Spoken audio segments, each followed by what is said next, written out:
میں آپ کی خدمت میں وضو کا عملی طریقہ پیش کرتا ہوں، غور سے دیکھتے جائیے۔ پہلے نیت کر لیجئے، دل میں نیت حاضر ہونا کافی ہے، اگر زبان سے نیت کر لیں تو زیادہ اچھا ہے، اور بغیر نیت کے وضو کیا جب بھی ہو جائے گا۔ اور عام طور پہ جب آدمی وضو خانے پر بیٹھتا ہے، نماز کے لیے تیاری کرتا ہے، تو اس کے ذہن میں یہ ہوتا ہے کہ میں وضو کر رہا ہوں، یہ بھی نیت ہی ہے۔ اور زبان سے نیت کرنا چونکہ افضل ہے، تو اس طرح کہہ لیجیے، میں حکم الہی بجا لاتے ہوئے پاکی حاصل کرنے کی خاطر وضو کر رہا ہوں۔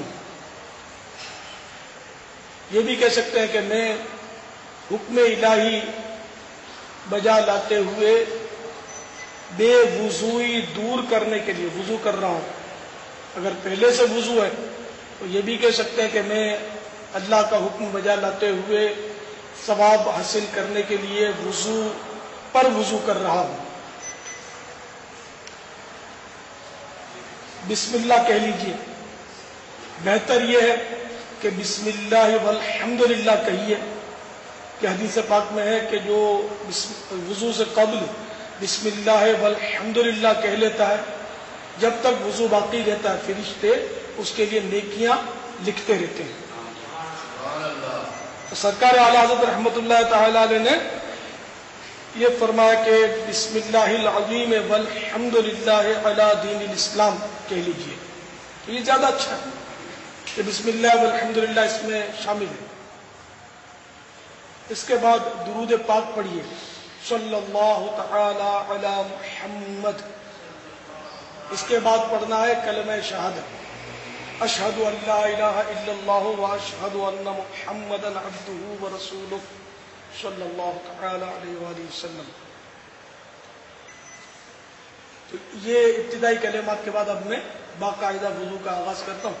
یہ چونکہ اس وقت میرا وضو ہے اس لیے میں یوں نیت کر رہا ہوں، حکم الہی بجا لانے کے لیے، ثواب پانے کے لیے، مسلمانوں کو سکھانے کے لیے وضو کرنے کی سعادت حاصل کر رہا ہوں۔ بسم اللہ الرحمن الرحیم، صلی اللہ تعالی علی محمد، اشہد ان لا الہ الا اللہ وحدہ لا شریک لہ واشہد ان محمدا عبدہ ورسولہ۔ پہلے اعضاء وضو پر پانی چپڑ لینا یہ مستحب ہے، اور سردیوں میں خصوصاً زیادہ افضل ہے۔ تو اس طرح یہ ہوگا کہ کھال نرم ہو جائے گی، بال بھی لیٹ جائیں گے، بال ہموار ہو جائے گا،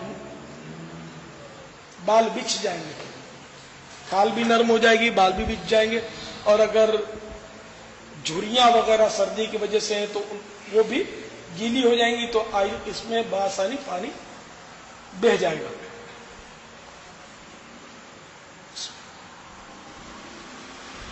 یہ پانی ملنے کا طریقہ ملاحظہ فرمائیے، حسب ضرورت لینا، ایک دم نل کھول دیں گے دڑ دڑ دڑ تو پھر اسراف ہو جائے گا نا، بلا ضرورت پانی بہانا اسراف۔ تو یہ تھوڑا سا لیا اور یہ پانی دیکھیے ہاتھوں پہ مل لیا،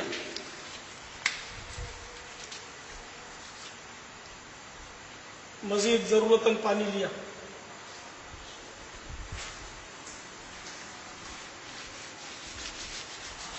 یہ منہ دھو نہیں رہا، میں پانی مل رہا ہوں، اور وضو سے قبل پانی ملنا مستحب ہے۔ آپ کو بھلے تعجب ہوتا رہے کہ کوئی اس طرح کرتا تو نہیں ہے، تو کرنے والے کرتے ہوں گے، ہر ایک کو ہم دیکھ نہیں پاتے، نہیں بھی کرتے تو بہرحال یہ کہ بزرگوں نے کتابوں میں یہی طریقہ لکھا ہے۔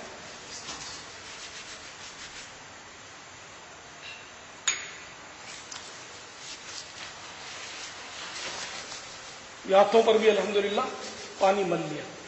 سردیوں میں زیادہ احتیاط کرنی ہوگی، کیونکہ اس وقت گرمی ہے تو پانی جلدی پھیل گیا اور وہ اعضاء میرے جو ہے اس پر پانی دیکھیں تر ہو گئے۔ لیکن دھلے نہیں ہے، اس لیے کہ دھلنے کی تعریف یہ ہے کہ ہر جگہ سے کم از کم 2 قطرے بہہ جائیں۔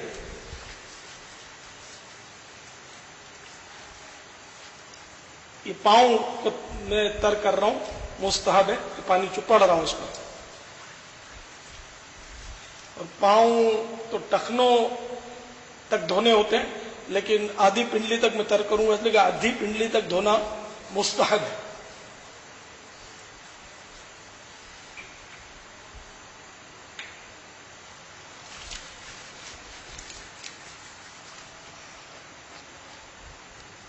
تو اس طرح یہ اعضاء جلدی بھی دھل جاتے ہیں اور کم پانی خرچ ہوتا ہے، اور اطمینان بھی جلدی حاصل ہوتا ہے کہ پانی بہہ گیا۔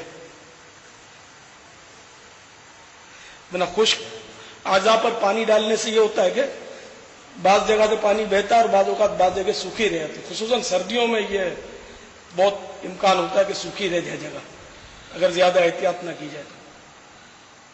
ان کونوں کھانچوں میں زیادہ پانی ملنا چاہیے، اور یہ جو انگلیوں کے جوڑ جہاں ہوتے ہیں نا، یہ سردیوں میں خاص کر خشک ہو جاتے ہیں، تو ان میں پانی اگر آپ تھوڑا ہاتھ ملتے رہیں نا تو پانی جلدی ان میں بیٹھ جائے گا اور نرم کر دے گا جگہ کو، دھونا آسان ہو جائے گا۔ یہ ایڑی کے اوپری حصے میں بھی بعض اوقات معمولی سے پھٹن ہو جاتی ہے تو بھی خشک ہوتی جگہ، پانی بہنا ذرا دشوار ہوتا ہے اس میں۔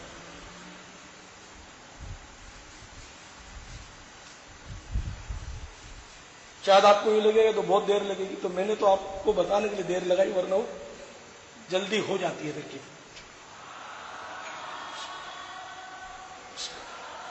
اب میں ہاتھ دھو رہا ہوں، 3 بار ہاتھ دھونا سنت ہے، اور چونکہ یہ میں نے 3 مرتبہ ہاتھ دھوئے، لیکن آپ کو شاید یوں لگا ہوگا 3 بار دھوئے تو نہیں، تو چونکہ میں بہتے نل کے نیچے میں نے ہاتھ دھوئے نا، تو جب کوئی پانی بہہ رہا ہو، چاہے وہ نل سے بہہ رہا ہو، تو اس کے نیچے اتنی دیر ہاتھ اس پانی میں رکھ دینا کہ 3 بار دھونے جتنا اس میں پانی بہہ جائے، تو یہ تسلیس کی سنت ادا ہو جاتی ہے، 3 بار دھونے کی سنت ادا ہو جاتی ہے۔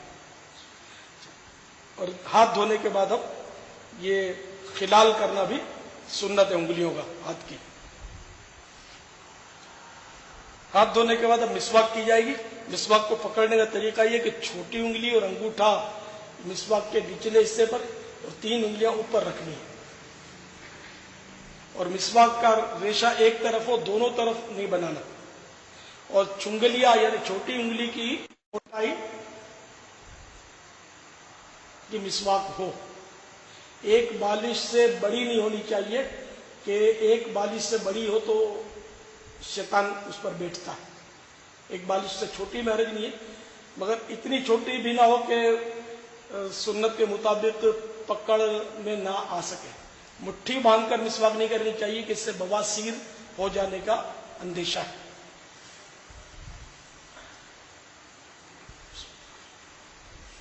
اور ہر عضو دھوتے وقت درود شریف پڑھنا ہے، اور بہتر یہ کہ ساتھ میں یا قادرو بھی کہہ لیں تو انشاءاللہ کوئی اغوا نہیں کر سکے گا۔ مسواک دھونی ہے،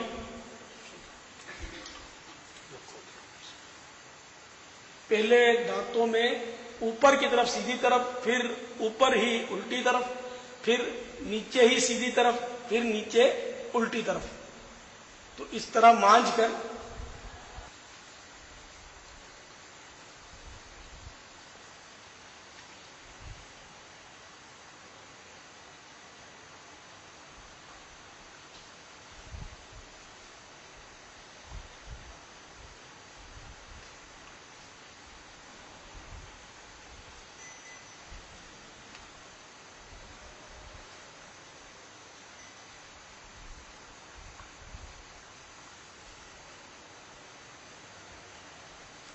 یہ ایک بار ہو گئی، اس کو آپ دھو لیجئے،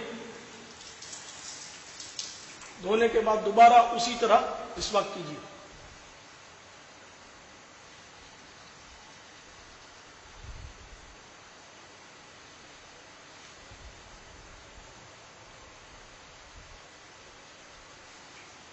یہ 2 بار ہو چکی ہے، اب تیسری بار کے لیے اس وقت دھوئی جا رہی ہے.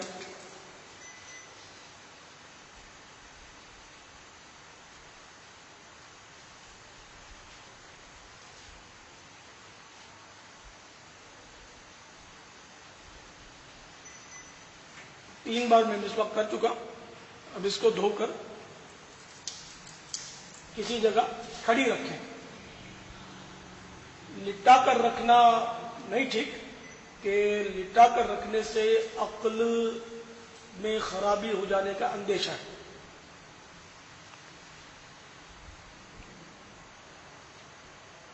یہ میں نے اپنی جیب میں مسواک کو کھڑی کر دی.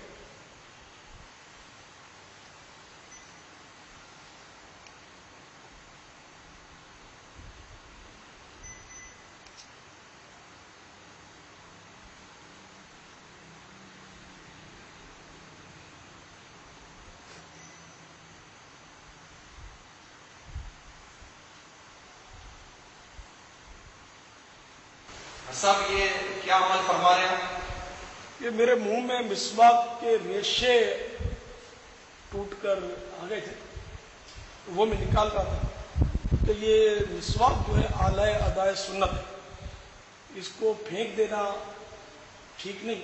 اس کو جب یہ قابل استعمال نہ رہے تو ادب کی جگہ رکھنا چاہیے، یا ٹھنڈی کر دیں یا دفن کر دیں.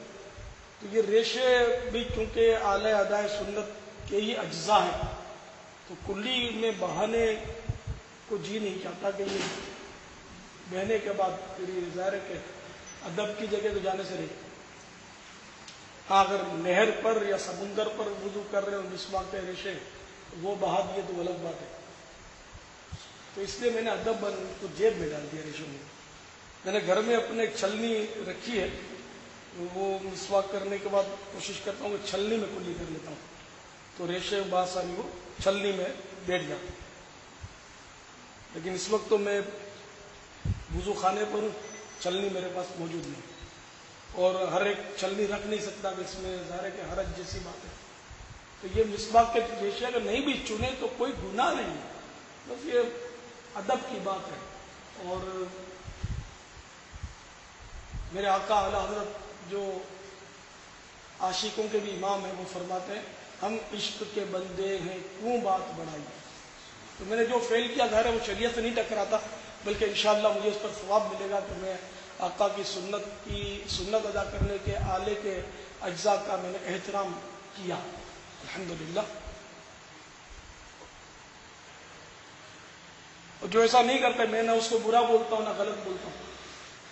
اب تین بات کلیاں کرنی ہے، اور کلیوں میں یہ ذہن میں رہے کہ بعض لوگ جلدی میں تھوڑا سا پانی لیتے ہیں اور پچ کر کے ڈال دیتے ہیں. تو یوں کلی نہیں ہوتی.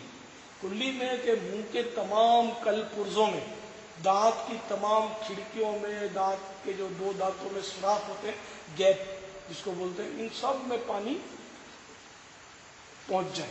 کیا ہی بہتر ہوتا کہ جو عوامی عضلات ہیں ان کی بھی نشاندہیاں فرما دیتے ہیں کہ وہ کس طرح کی کلی عوامی انداز میں کی جاتی ہے جس کا کرنا درست نہیں ہے.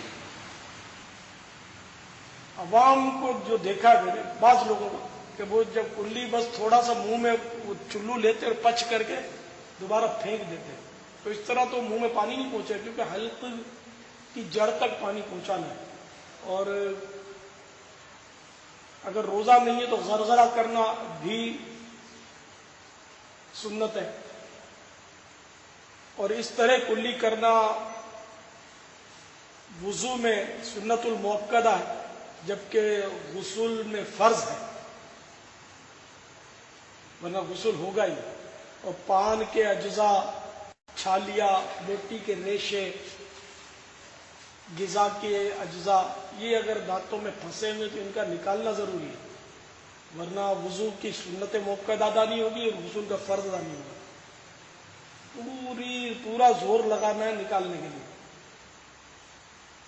تو پورا زور لگا لیا اور اب نکلتا ہی نہیں ریشہ کسی صورت پہ ایسی جگہ پھنس گیا کہ اب وہ دانت زخمی کرنے کی بہرحال اجازت نہیں ہے، لیکن کوشش کرنی پڑے گی. سرکار اعلی حضرت رحمت اللہ تعالی علیہ فرماتے ہیں کہ 2 کے بجائے 10 کلیاں بھی کرنی پڑے تو منہ میں پانی لے کر خوب جنبشیں دے، یعنی پانی کو ہلائے تاکہ وہ ریشے اگر ہیں تو ریشے ہوں تو وہ نکل آئے، جبکہ ریشے ہوں، نہ ہو تو پھر وہ 3 بار کلی کافی ہے، ورنہ 10 بار بھی 12 بار بھی 25 بار بھی کرنی پڑے گی کلی تو وہ نکل آئے۔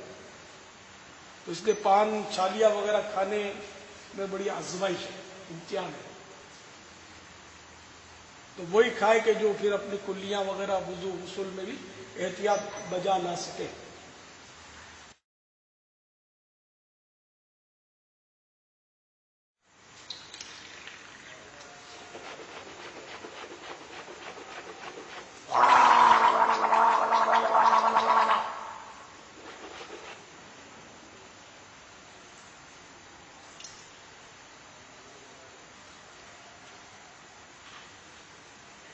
یہ کلیاں کر کے آپ کو دکھا رہا ہوں۔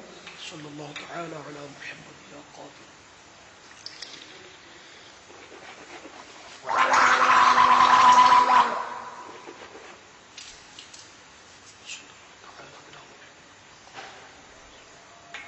دیکھو پانی لینے کا طریقہ بھی نوٹ کرتے جائیں کہ پانی گرنا نہیں چاہیے، ایسا نہیں کہ 10 کلیوں کا پانی گر جائے تو پھر ایک کلی بھرے۔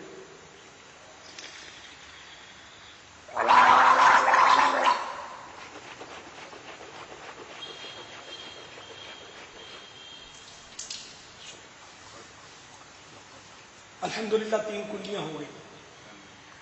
تو کلی بھرتے، یہ چلو بھرتے وقت یہ خیال رکھنا ہے سیدھے ہاتھ سے چلو لینا ہے اور پانی چھلکنا نہیں چاہیے، ورنہ پھر بلا ضرورت چھلکا، نل خراب ہے خود بخود کھل گیا وہ الگ بات ہے، قصدن ایسا کریں گے تو پھر یہ اسراف ہوگا نا، پانی بیکار ضائع ہوگا۔ اب ناک میں پانی چڑھانا ہے، ناک میں پانی لگانا نہیں ہوتا، بعض لوگ جلدی جلدی یوں ناک میں پانی لگا لیتے ہیں، تو اس طرح ناک میں بھی پانی نرم باسا، نرم ہڈی تک چڑھانا، یہ سنت المؤکدہ ہے وضو میں اور غسل میں فرض۔ تو پانی کو جب تک سونگھیں گے نہیں وہ چڑھے گا نہیں، پانی کو سونگھنا پڑے گا۔ اگر ناک میں پانی چڑھاتے وقت پانی چڑھ گیا اور حلق میں آ گیا اور روزہ بھی یاد تھا تو روزہ ٹوٹ جائے گا۔ تو چڑھاتے وقت روزے میں خاص کر احتیاط، لیکن وہ نرم ہڈی تک چڑھانا تو ضرور یہ سنت المؤکدہ ہے، اور روزے غسل میں فرض ہے۔ اگر غسل فرض تھا اور بے احتیاطی کی تو پھر فرض نہیں اترے گا۔ چلو میں پانی اور بھی احتیاط سے لینا ہے، گرنے کی تو بات دوسری، باہر شریعت میں لکھا ہے کہ ناک میں پانی چڑھاتے وقت آدھا چلو کافی ہے۔ تو اب پورا چلو اسراف ہے، ناک میں کھانے چھوٹے سے تو کھانے، اس میں کتنا پانی چڑھائیں گے؟ پورا چلو تو سمائے گا نہیں، بچ جائے گا، پھر آپ کو پھینکنا پڑے گا۔ تو اس لیے تھوڑا سا پانی لیں، آدھا چلو، کہ وہ دونوں ناک کے نتنوں کو کافی ہو جائے۔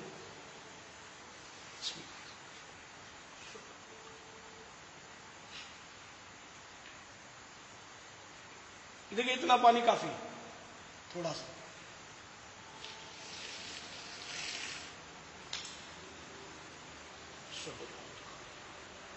یا قادر یا قادر صلی اللہ تعالی علیہ وسلم۔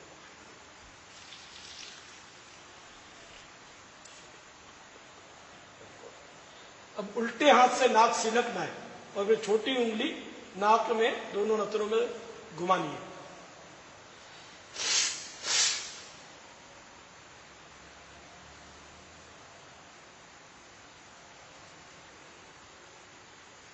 ضرورت ہاتھ دھو لیا، ٹھیک ہے۔ اب منہ دھونا ہے۔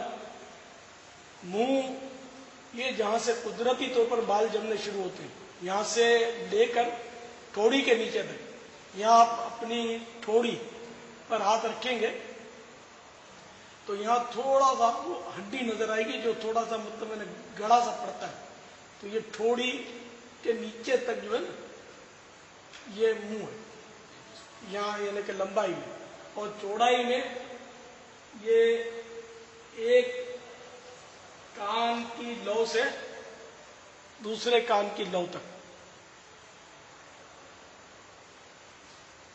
یہ سارا منہ ہے۔ یہ منہ دھونے میں یہ حصہ جو ہے اگر احتیاط نہ کی جائے تو وہ اکثر سوکھا رہ جاتا ہے، اور یہ حصہ دھونا فرض ہے، اس کو کان پٹی کہتے ہیں۔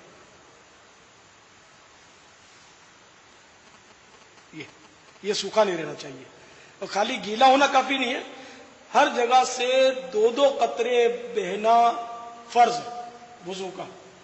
اگر 1 قطرہ بہ گیا تب بھی وضو نہیں ہوگا، تو خالی گیلا ہو گیا تو وضو کیسے ہوگا؟ دھونے کی تعریف یہ بس ذہن نشین کر لیجئے، دھونا جب ہی کہلائے گا کہ 2 قطرے بہ گئے۔ اب 2 کے 10 بھی بہ گئے تو وہ دھونا ہی کہلائے گا، لیکن کم از کم 2 قطرے بہنا ضروری ہے۔ مستحب یہ ہے کہ ایک ہی چلو میں پورا منہ کا جو رقبہ میں نے عرض کیا وہ دھل جائے۔ اگر ایک چلو میں نہیں دھلتا تو زیادہ چلو میں بھی دھونے میں حرج نہیں ہے، مثلا یوں دھویا، پھر بے شک یوں دھویا، پھر یوں دھویا، اس کے بعد تھوڑی کی طرف بھی بے شک پانی ڈال دیں۔ اب اطمینان ہو گیا جب، تو اب یہ ایک بار دھلا، پھر اسی طرح دوسری بار، اسی طرح تیسری بار، تو یہ 3 بار دھلے گا۔ 3 بار دھلنا کہلائے گا۔ بظاہر تو 12 بار ہوا، لیکن یہ 3 بار ہی کہلائے گا، کہ جب تک اطمینان نہیں ہوا تو وہ ایک ہی بار وہ دھلنے میں آئے گا۔ اگر داڑھی گھنی ہے تو اس کی جڑ تک دھلنا ضروری ہے، کھال دھلنا وضو میں فرض نہیں ہے، کھال دھلنا نیچے کی غسل میں فرض ہے۔ اور اگر داڑھی ایسی ہے کہ کہیں سے گھنی ہے تو کہیں سے کچھ کھال نظر آ رہی ہے، کہیں ہلکے سے بال نظر آ رہے ہیں، تو جہاں جہاں ہلکے سے بال ہیں یا کھال نظر آ رہی ہے تو وہ تو کھال تک دھلنا فرض ہے اس کا وضو میں بھی، اور جہاں گھنی ہے وہاں وہی جڑ تک بال دھل جائیں۔ چہرے کی حد میں جتنے بال آئیں گے ان کا دھلنا فرض ہے، یہ ذہن میں رکھیے گا۔ اب آپ بعض لوگوں کی داڑھی بہت لمبی ہوتی ہے تو وہ لمبائی والا حصہ جو چہرے کے حصے سے جدا ہے اس کا دھلنا فرض نہیں ہے۔ ہاں، غسل میں ان سب کا دھلنا فرض ہے، نوک سے لے کر جڑ تک اور جڑ سے لے کر کھال تک، یعنی کھال بھی پوری اندر سے دھل جائے۔ ہمیں اگر گھنی ہے تو جڑ تک دھلنا فرض ہے وضو میں، تو غسل میں پورے بال جڑ تک اور ساتھ میں اس کی کھال بھی دھلنا نیچے کی فرض ہے۔ اسی طرح مونچھوں کا مسئلہ، اور پلکیں جو ہے وہ جڑ سے لے کر نوک تک پوری دھلیں۔ آنکھوں میں اندر کے حصے میں پانی بہانا نہ وضو میں فرض ہے نہ غسل میں، البتہ آنکھیں اگر آہستہ سے جب بند کرتے ہیں، جیسے میں نے بند کی ہے، تو اب ایک باریک سی لکیر رہ جاتی ہے، اس کا وضو میں دھلنا فرض ہے۔ اس طرح منہ جو ہم عادتاً بند کرتے ہیں، جیسے اس وقت میں کرتا ہوں بند،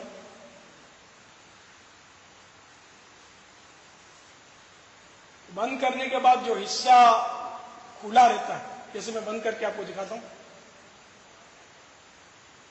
یہ جتنا حصہ ظاہر ہے اس کا دھلنا بھی وضو میں فرض ہے۔ اور داڑھی ہو تو خلال کرنا سنت ہے۔ اب میں آپ کو منہ دھو کے دکھاتا ہوں۔ بسم اللہ الرحمن الرحیم۔ اس میں بھی دھیان رکھیے گا کہ ہر کام میں کہ پانی بے جا صرف نہ ہو، یعنی اتنا زور سے نل کھولنا کہ وہ دھڑا دھڑ پانی چلو سے نیچے گر رہا اور پھر آپ نے اٹھایا نہیں، اتنا نل کھولے کہ وہ متوسط، نہ بہت زیادہ باریک ہو کہ بھرے ہی نہیں اور آزاد دھلے ہی نہیں، نہ اتنا زور سے ٹوٹی کھولے کہ پانی دھڑا دھڑ بہتا رہے۔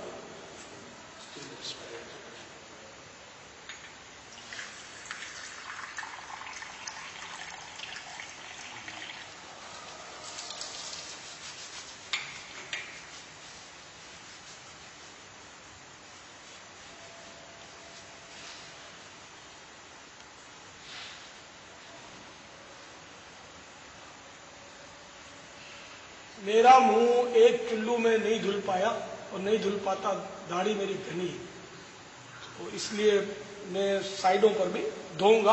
اور جس کی داڑھی نہیں ہے یا خصوصاً اسلامی بہنیں, ان کے لیے زیادہ مشکل نہیں ہے ایک چلو میں منہ دھونا. تو اس لیے وہ میری نقالی ضروری نہیں کہ میں نے زیادہ چلوؤں میں دھویا تو یہ سمجھے کہ سنت یہی ہے. میرے لیے بہرحال یہ کہ مجھے حاجت ہے کہ میں 4 بار میں ایک بار دھوں, اور آپ ایک بار میں ایک دھو سکتے ہیں تو ایک بار میں دھوئیں کہ مستحب یہی ہے.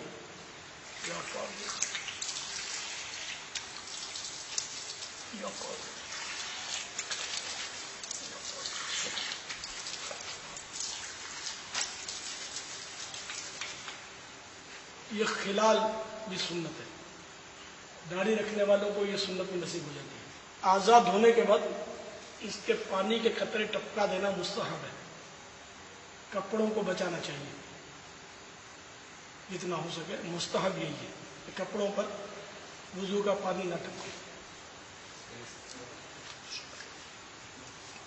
اب ہاتھ دھونے کی باری ہے. ہاتھ دھونے کا طریقہ یہ ہے, انگلیوں سے شروع کریں اور کوہنی سمیت, اور افضل ہے کہ آدھے بازو تک دھوئیں. کوہنی سمیت تو فرض ہے, کوہنی تک فرض ہے, اور آدھے بازو تک مستحب ہے, اور 3 بار سنت. تو یہ اس طرح دھوئیں گے تو یہ ایک بار ہو گیا. پھر یوں کریں گے تو دوبارہ ہو گیا, مگر یوں نہ کریں کہ ہر بار انگلیوں سے شروع کرنا مستحب ہے. یہ اس طرح یہ ہاتھ پھیرتے جانا بھی مستحب ہے. یہ 2 بار ہو گیا. پھر انگلیوں سے شروع کر کے یہ 3 بار. یہ کب ہے کہ جب پانی رک رک کر مطلب آپ دھو رہے ہیں, اور اگر نل کے نیچے رکھ کر دھو رہے ہیں تو اب اس کی تسلیس کا طریقہ یہ نہیں ہے کہ آپ 3 بار جس طرح میں نے بتایا اس طرح دھوئیں, بلکہ اس کا طریقہ یہ ہے کہ آپ اتنی دیر پانی میں ہاتھ نل کی دھار کے نیچے رکھیں کہ جتنی دیر میں 3 بار دھل جائے. اس کو زیادہ دیر نہیں لگتی 3 بار دھلنے کو. آپ ہاتھ پھیرتے رہیں گے, انشاءاللہ دھل جائے گا. میں آپ کو عملی طریقہ دکھا دیتا ہوں, غور سے دیکھیے. بسم اللہ. انگلیوں سے شروع کروں گا اور اس کو میں انشاءاللہ اس طرح, وہ آپ کو لگے گا کہ میں نے 1 بار دھویا, لیکن وہ 3 بار دھلنے تک انشاءاللہ میں وہ اس کو پانی کے نیچے رکھوں گا. بسم اللہ.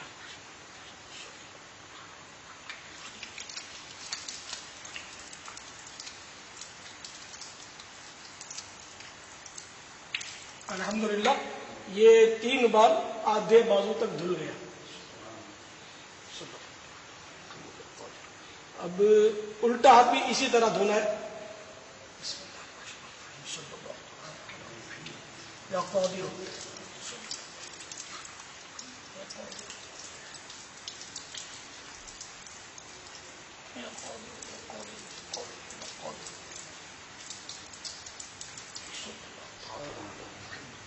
یا قادر. یہ مستحب ہے کہ اس کے پانی کے قطرے ٹپکا دیے جائیں. کہ بعض لوگ ہاتھ دھونے کے بعد اس طرح چلو میں پانی لے کر پھر اس طرح 3 بار کرتے ہیں, ہاتھ دھونے کے بعد کرتے ہیں.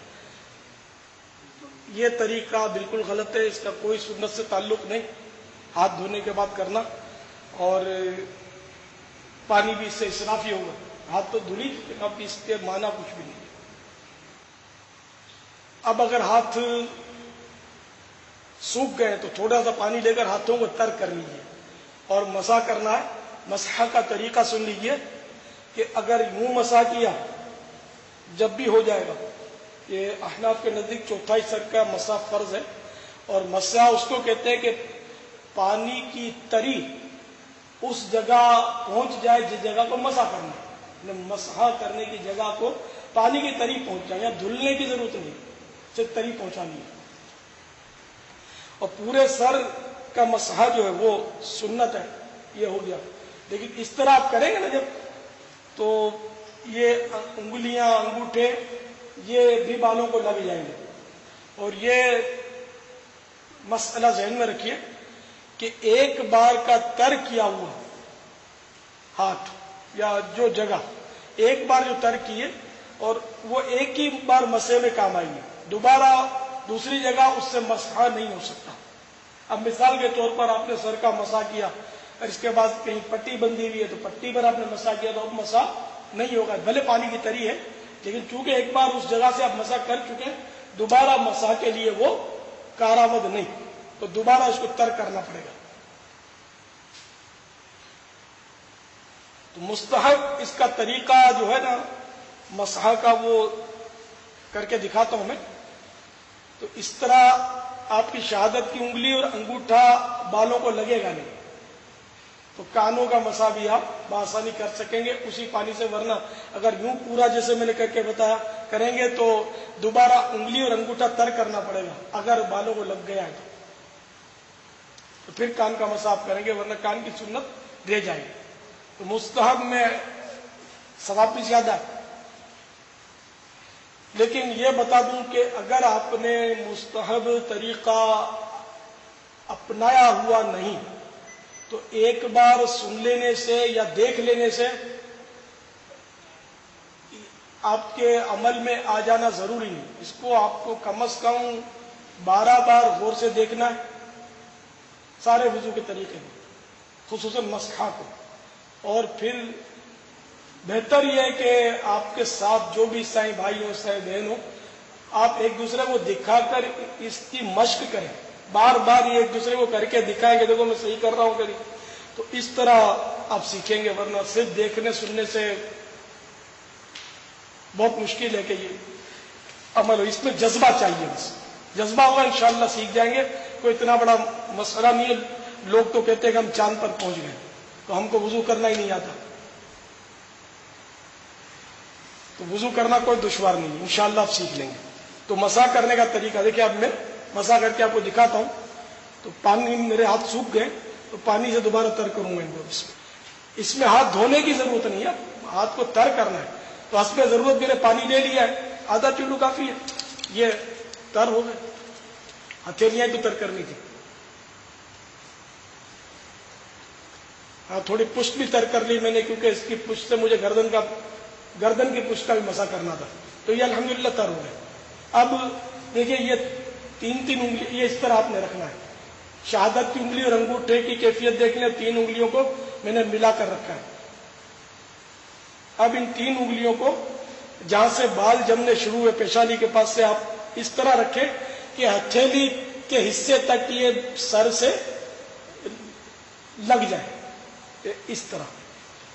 اور یہ بیچ کی انگلی جو ہے یہ دیکھو ملی ہوئی ہے، یہ الگ نہیں ہونی چاہیے سارے سفر میں آپ کے مسح کے. اب یہ میں نے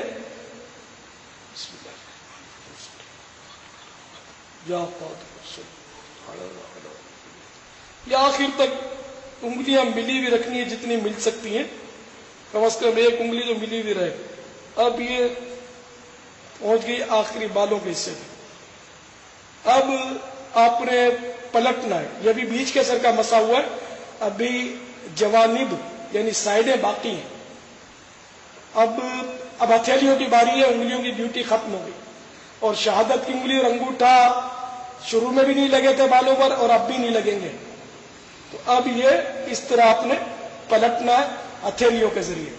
اب یہ جو انگلیاں تھی 3 جو لگائی تھی وہ نہیں لگیں گی، صرف ہتھیلیاں. اور اس طرح وہ آپ جمپ دے کر نہیں لائیں گے. بعض لوگ جمپ دے کر لاتے ہیں تو بال وہ مسے سے محروم رہ جائیں گے. یہ اس طرح بالکل ہر وقت ہتھیلیاں جو ہیں آخر تک سر سے لگی رہیں گی. اس طرح یہ آخر تک لے آیا. اب یہ ہو گیا سر کا مسا. اب شہادت کی انگلی سے کان کے اندرونی حصے کا مسا کریں گے اور انگوٹھے سے کان کے باہری حصے کا مسا کرنا ہے. اس کا طریقہ دیکھ لیجیے. شہادت کی انگلی سے اس طرح کان کے آپ سوراخ پر رکھیے اور اس کو گھماتے ہوئے کانوں کے جو بھی وہ کھانچے اور نشیب و فراز ہیں ان پر آپ ان کو پھرا دیجیے. یہ کان کے اندرونی سطح کا ہو گیا. اب انگوٹھے سے کان کی باہری سطح کا مسح. یہ الحمدللہ دونوں کانوں کے مسے ہو گئے. اب آپ کو انگلیوں کی پشت سے گردن کی پشت کا مسح کرنا ہے. پہلے سیدھی طرف پھر الٹی طرف. یہ گردن کی پشت کا بھی گویا مسح ہو گیا. اچھا، اب بعض لوگ جو ہے وہ گلے کا مسح کرتے ہیں، تو یہ سنت نہیں ہے. پاپا یہ ارشاد فرمائیے کہ جس طرح آپ نے مسح کا طریقہ ابھی بتایا ہے، عام لوگ تو اس طرح کرتے نظر نہیں آتے. دراصل علم دین سے دوری اور اچھی صحبتوں سے دوری ہے. مطالعہ کرنے کا ذہن نہیں، ورنہ کتابوں میں سب لکھا ہوا ہے. عوام تو بس بیچارے عام طور پہ مسح اس طرح کرتے دیکھے جاتے ہیں. میں آپ کو وہ غلط طریقہ جو ہے وہ بتاتا ہوں جس طرح کرتے ہیں.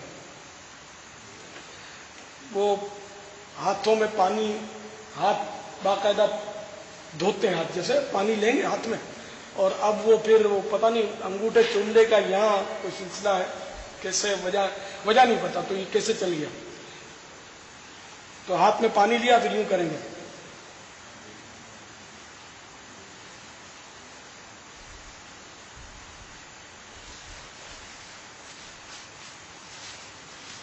عوام یوں کرتے ہیں. یہ بالکل یعنی کہ غیر سنت کے مطابق نہیں. تو میں نے جو عرض کیا وہ سنت بھی ہے اس میں، اور مستحب بھی اس میں آ گئے. الحمدللہ، اللہ قبول فرمائے، اللہ توفیق دے، اخلاص بخشے. اب پاؤں دھونے کی باری. پہلے سیدھا پاؤں دھونا سنت، پھر الٹا. اور اس کا بھی ہاتھ کے انداز پر طریقہ ہے. جس طرح ہاتھ کو انگلیوں سے شروع کیا تھا اس کو بھی انگلیوں سے شروع کریں گے، اور انگلیوں سے شروع کر کے ٹخنے تک ایک بار دھوئیں گے، پھر دوبارہ انگلیوں سے شروع کریں گے. یوں نہیں لائیں گے ورنہ یہ 2 بار ہو جائے گا. اور یوں اگر یوں دھوئیں گے تو 5 بار ہو جائے گا. 3 بار جس کو سمجھتے ہیں لوگ وہ 5 بار ہوتا ہے. تو انگلیوں سے شروع کیا تو پھر انگلیوں پر آئیں گے، یہ دھو لیا، پھر انگلیوں پر آئیں گے، اس طرح لے جائیں گے. اب چونکہ نل کی دھار تو بہتا پانی ہے، تو اس لیے اس میں اتنی دیر پاؤں رکھ دینا کہ 3 بار دھلنے جتنا وقت بہتے پانی میں پاؤں کو چھوڑ دینا. یہ اس سے سنت تسلیس کی ادا ہو جائے گی، فرض بھی ادا ہو جائے گا، 3 بار دھونے کی سنت بھی ادا ہو جائے گی. تو اب یہ نل ہے، تو اس میں آپ کو 3 بار کی سنت کی تسلیس ادا کر کے بتانے کی کوشش کرتا ہوں کہ انشاءاللہ اس میں 3 بار ہو جائے گا. اتنی دیر میں یہ میرا پاؤں دھلے گا. بظاہر آپ کو 1 بار دھلنا نظر آئے گا، لیکن در حقیقت وہ 3 بار ہوگا.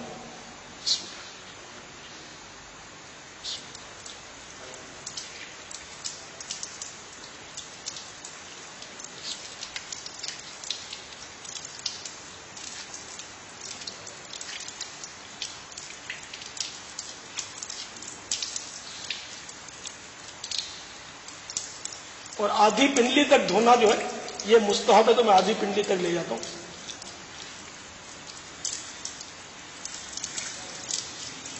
الحمدللہ یہ 3 بار ہو گیا.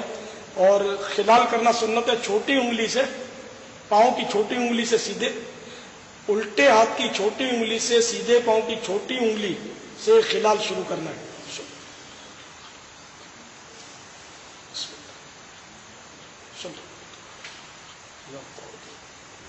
یہ خلال بھی ہو گیا.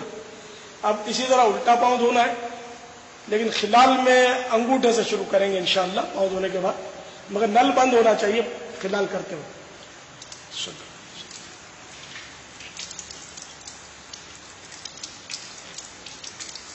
دیکھو یہ انگلیوں کے تلوے جو ہے نا، اس کے انگلیوں کے جوڑ، اس کو پورے وغیرہ بولتے ہیں، اس کی دھاریاں سردیوں میں زیادہ تر سوکھی رہنے کا امکان رہتا ہے.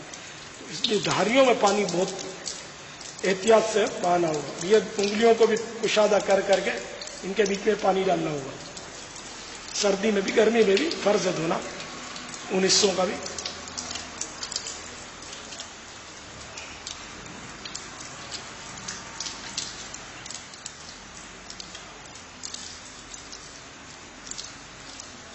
یہ بھی آدھی پنڈلی تک دھل گیا. 3 بار الحمدللہ. اب اس کا بھی خلال. یہاں اب الٹے پاؤں کے انگوٹھے سے شروع کریں گے، الٹے ہاتھ کی چھوٹی انگلی.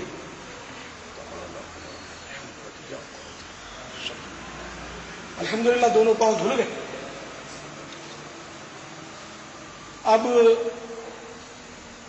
آسمان کی طرف نظر اٹھا کر کلمہ شہادت پڑھیں گے، اور جو آسمان کی طرف نظر اٹھا کر کلمہ شہادت پڑھتا ہے اس کے لیے جنت کے 8 دروازے کھل جاتے ہیں.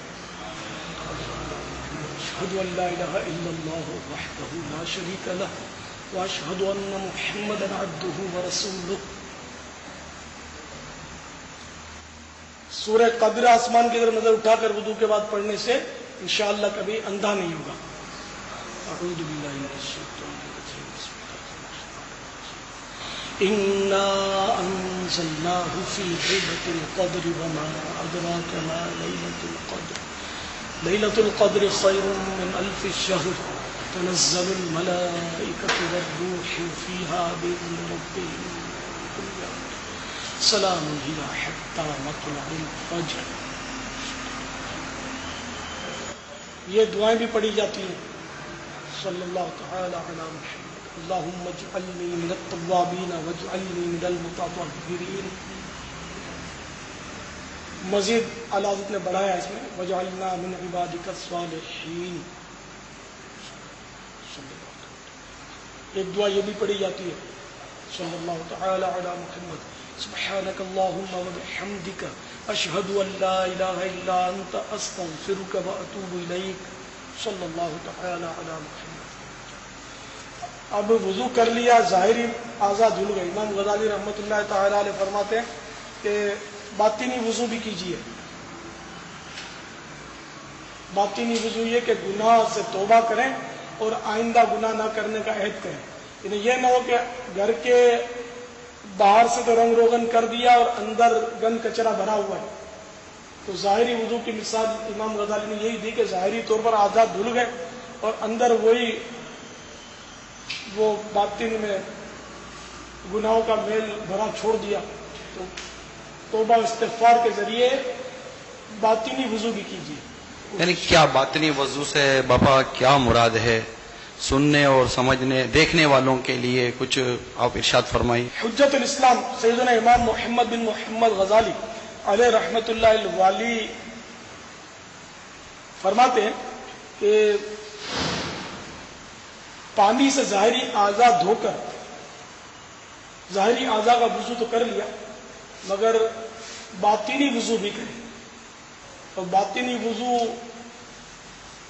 گناہوں کی آلودگی سے خود کو پاک کرنا ہے. اور اس کی مثال یہ دی کہ جیسے عمارت ہے اور باہر تو اس کے رنگ روغن کر دیا اور اندر میں اس کے وہی گندگی کے ڈھیر تک چھوڑے. جیسے کہ کوئی بادشاہ آنے والا ہو آپ کے گھر پر اور آپ اپنی عمارت کو باہر سے تو چمکا دیں گے، روشنی کر دیں گے، رنگ کر دیں گے، چونا کر دیں گے، مگر جب اندر کچھ صفائی نہیں کریں گے تو بادشاہ اندر آئے گا. اندر کچروں کا ڈھیر دیکھ کر تو گھر کو بے ترتیب دیکھ کر تو بادشاہ خوش ہوگا یا ناراض؟ ظاہر بادشاہ خوش نہیں ہوگا. تو اسی طرح آپ کے ظاہری اعضاء دھل گئے اور اندر وہی گناہوں کا میل کچیل بھرا پڑا ہے تو اللہ تبارک و تعالی کیسے راضی ہوگا؟ تو اللہ کو خوش کرنے کے لیے ظاہر کے ساتھ ساتھ باطن بھی اجلا کریں. تو باطن کو اجلا کرنے کا طریقہ یہ ہے کہ گناہوں سے توبہ کریں وضو کرنے کے بعد. تو میں باطنی وضو کرنے کی کوشش کر رہا ہوں، آپ اس کو سن لیجیے. الحمدللہ رب العالمین والصلاة والسلام علی سید المرسلین. یا اللہ میں اپنے تمام گناہوں سے سچی توبہ کرتا ہوں، میرے گناہ معاف فرما دے اور آئندہ گناہ نہ کرنے کا عہد کرتا ہوں. پروردگار مجھے اپنے عہد پر استقامت نصیب فرما. آمین بجاہ النبی الامین صلی اللہ تعالی علیہ وآلہ وسلم. ایک طرح سے یہ باطنی وضو ہے.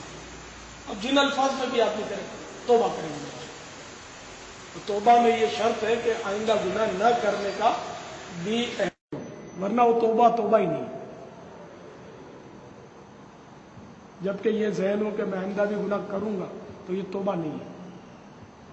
دیکھا گیا کہ وضو کے لیے بعض لوگ آتے ہیں، وضو خانے پر آتے ہی پہلے نل کھول دیتے ہیں. اب وہ پانی بہنا شروع ہو جاتا ہے, ضائع ہو رہا ہوتا ہے پانی, اور اب اطمینان سے وہ اس طرح آستین چڑھاتے ہیں. تو یہ ظاہر ہے کہ پانی کا اسراف ہے. آستین پہلے چڑھا لی جائے اور اس کے بعد حسب ضرورت نل کھولے جائیں, اور جب ضرورت نہ ہو تو بند کر دیا جائے. جیسے کہ ایک ہاتھ نل کے دستے پر رکھیے, کلی کے لیے پانی لیا, نل بند کر دیا, پھر پانی لیا, نل بند کر دیا. اسی طرح ناک میں چڑھانے کے لیے پانی لیا, پھر فوراً نل بند کر دیا. اسی طرح مسح کرتے وقت بھی پانی سے جب ہاتھ تر ہے آپ کے تر کر لیے تو اب نل کھلا رکھنے کی ضرورت نہیں نا, اسراف ہوگا, تو نل کو بند کر لیجئے. ایسا بھی نہیں کہ ادھورا نل بند کیا کہ وہ دھار کو باریک کر دیا آپ نے, نہیں, اچھی طرح پورا نل بند کیجیے کہ ایک قطرہ بھی نہ ٹپکے, اور پھر ٹھیک ہے مسح اطمینان سے کیجیے. اس طرح کلیاں کرتے ہوئے جب بھی نل بند کرے تو اطمینان سے پورا بند کیا گیا. لیکن یہ وائشر والے نلوں میں یہ ذرا احتیاط فرمائیں کہ جو گول گھومنے والے جس کے دستے ہوتے ہیں اس میں, بلکہ ہر طرح کے نل میں اگر غیر ضروری زور لگاتے ہیں تو بعض اوقات وائشر کمزور ہونے کے بعد ٹوٹ جاتا ہے. تو اس لیے یہ نل جو ہے یہ قوت سے نہیں, یوں کہیے کہ اس کو بل سے نہیں, یہ کل سے بند ہوتے ہیں. یہ اردو ہی کے الفاظ میں نے بولے, لیکن اس کی میں وضاحت کر دوں. میں سمجھو کہ یہ نل جو ہے نا یہ طاقت سے نہیں عقل سے بند ہوتے ہیں. بعض اوقات بیچارے بہت زور لگاتے رہتے ہیں سائیں بھائی, اور وہ نل کی دھار جو بند ہو نہیں پاتی. تو اس کا طریقہ یہ کہ وہ تھوڑا سا کھولنے کے بعد وہ ہینڈل کو تھوڑا آہستہ آہستہ گھمائیں گے اور پھر بند کریں گے تو یہ دھار رک جائے گی, بند ہو جائے گا نل اچھی طرح. یہ حکمت کی بات میں نے آپ سے عرض کی. اور اتنا زور نہ لگائے کہ وہ وائشر ٹوٹ گیا. اگر وائشر ٹوٹ جائے گا نا پھر تو نل بند نہیں ہوگا اور دھڑا دھڑ پانی بہنا شروع ہوگا. وضو خانوں پر مسجدوں کے آپ نے باہر یہ تماشا دیکھا ہوگا کہ وہ نل کھل جاتا ہے اور نل کھولنے والا ایک دم گھبرا جاتا ہے کہ اب یہ پانی تو رکنے کا نام نہیں لے رہا, تو وہ غالباً اس کا وائشر ٹوٹ چکا, یا تو اس کی بے احتیاطی سے یا کسی کی بے احتیاطی سے یہ ٹوٹ چکا تھا اور اس نے جوں توں اٹکا کے وہ ترکیب بنا کے وہ ادھر سے چلا گیا اور آپ نے کھولا اور نل گلے پڑ گیا. ایسا بھی ہوتا ہے. وضو خانوں پر اس طرح کے سوالات, لوگوں کی باتیں سنی ہیں کہ وضو جوانوں کی طرح کرو اور نماز بوڑھوں کی طرح پڑھو, اور جو انداز آپ فرما رہے ہیں تو اس انداز سے اتنے اطمینان کے ساتھ وضو کرنے میں کہ وضو خانے پر جو لوگ جمع ہیں, کہ عموماً ہمارے یہاں جماعتوں کے عین وقت پر وضو خانوں پر رش بڑھ جاتا ہے, تو ایسے موقع پر جو انداز آپ نے ارشاد فرمایا تو کیا وہاں کھڑے حضرات شور و غل کر کے مسجد کا تقدس پامال نہیں کریں گے؟ دیکھیے میں نے جو وضو کو دیر لگائی نا وہ تو ایک تربیت کا سلسلہ تھا. البتہ اطمینان سے وضو کرنا مستحب ہے.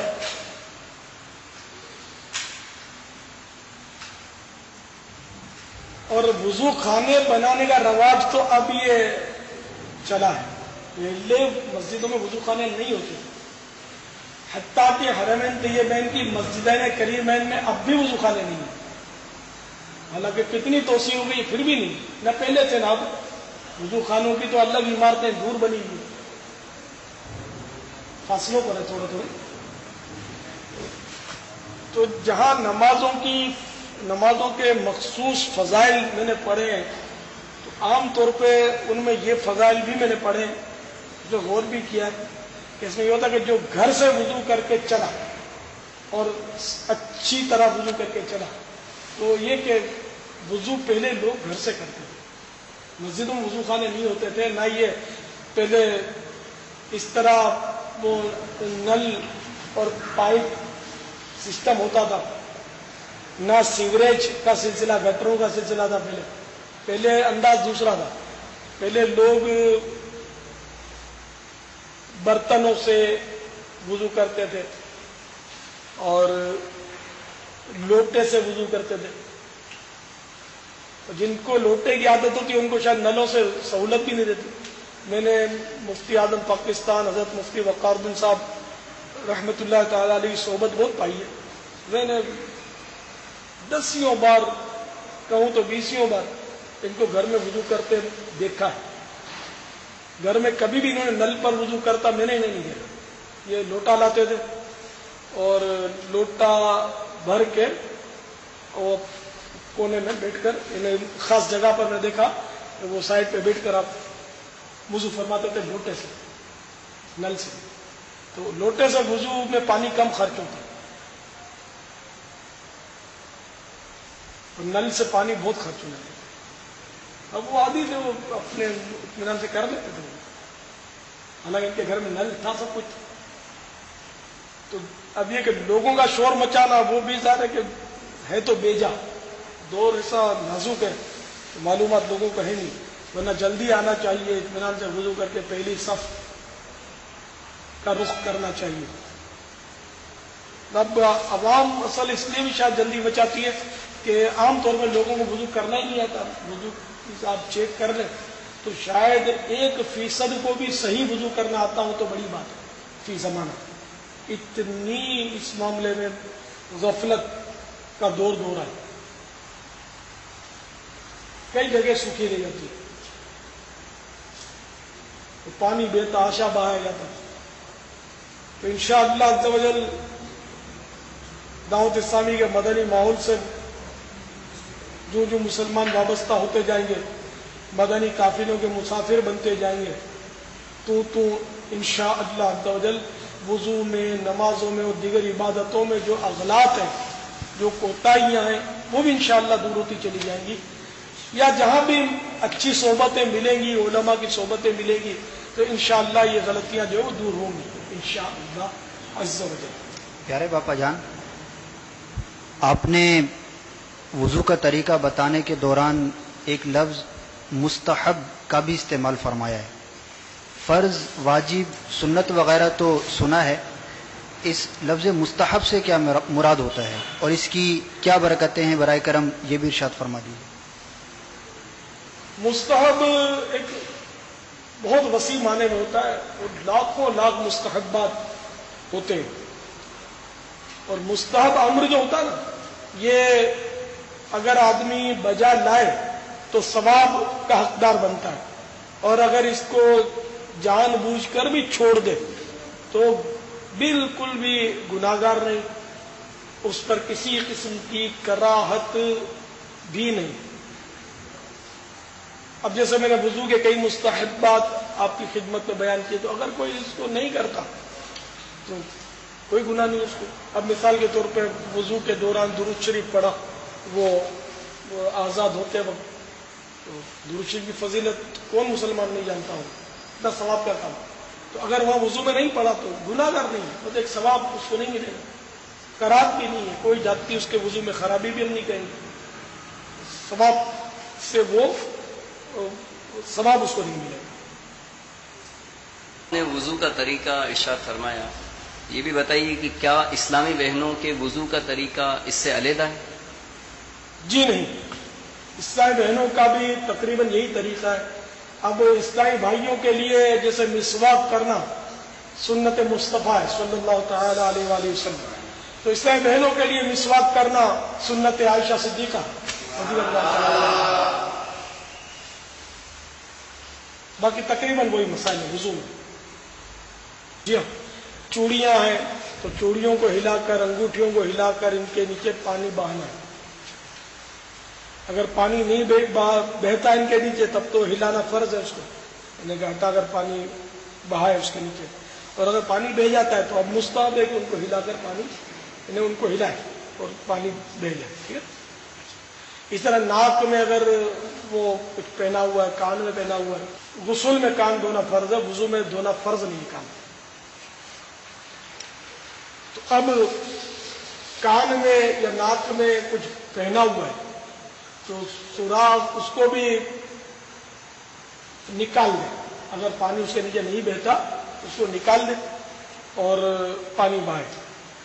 کان اور ناک کے سوراخ میں جو آر پار سوراخ کیا جاتا ہے یہ زیور پہننے کے لیے، اس میں بھی وضو میں پانی پہنچا ہے، البتہ غسل میں ان میں پانی پہنچانا فرض ہوگا، اور کان میں پہنچانے کی وضو میں ضرورت ہی نہیں ہے، وضو میں کان دھونا ہی نہیں ہے، غسل میں البتہ اس سوراخ میں پانی پہنچانا فرض ہے، جبکہ سوراخ کھل سکتا ہے، اس سوراخ بالکل بند ہو گیا اور گوشت اگ گیا ہے اور پانی نہیں جاتا تو کوئی حرج نہیں، یہ نہیں کہ اس میں زبردستی سوئی گھونپ کر وہ زخمی کر کے کوئی پانی ڈالے۔